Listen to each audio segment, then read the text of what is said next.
Hello, my name is Destiny, and today I'll be discussing the traditional and complementary medicines used for managing malaria in Ghana.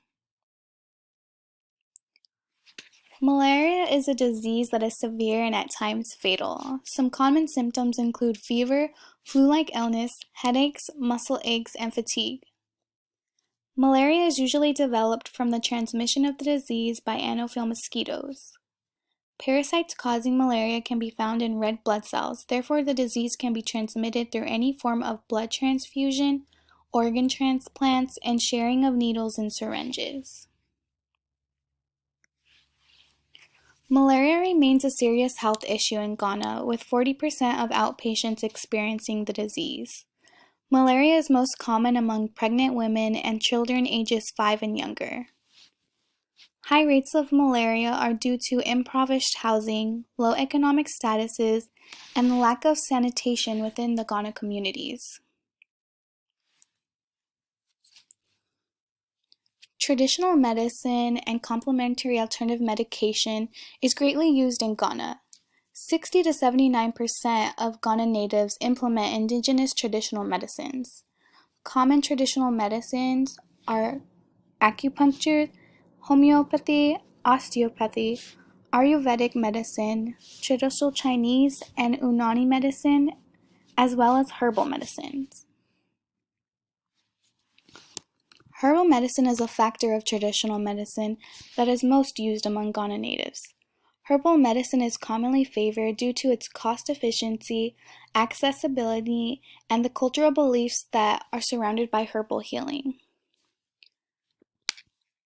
Herbal medicine is recommendable among the Ghana community because of the country's foundation in traditional medicine.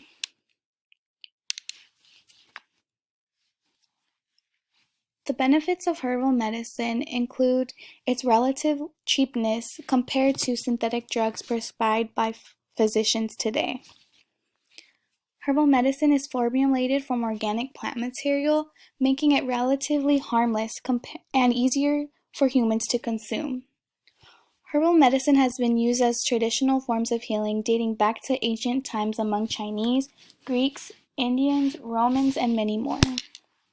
Some disadvantages of herbal medicines include its ineffectiveness in treating severe injuries and acute illnesses. It also takes a great amount of time for the effects to be observed.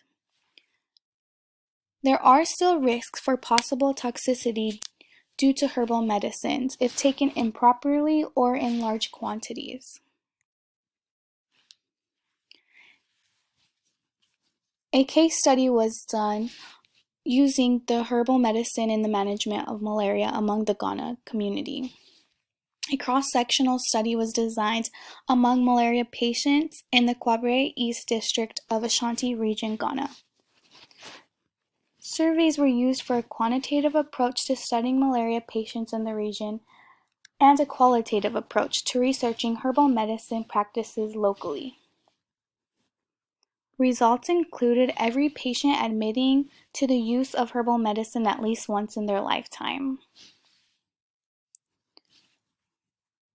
Ghana locals use different modalities to provide health care, including traditional healing, spiritual churches, and pharmacies, as well as Orthodox hospitals. 50% of patients within the study used herbal medicines for managing malaria. Participants said that herbal medicines were used due to cost effectiveness, accessibility, and low side effects.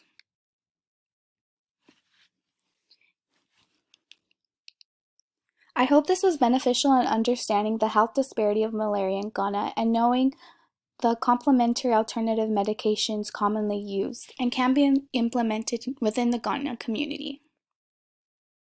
Thank you.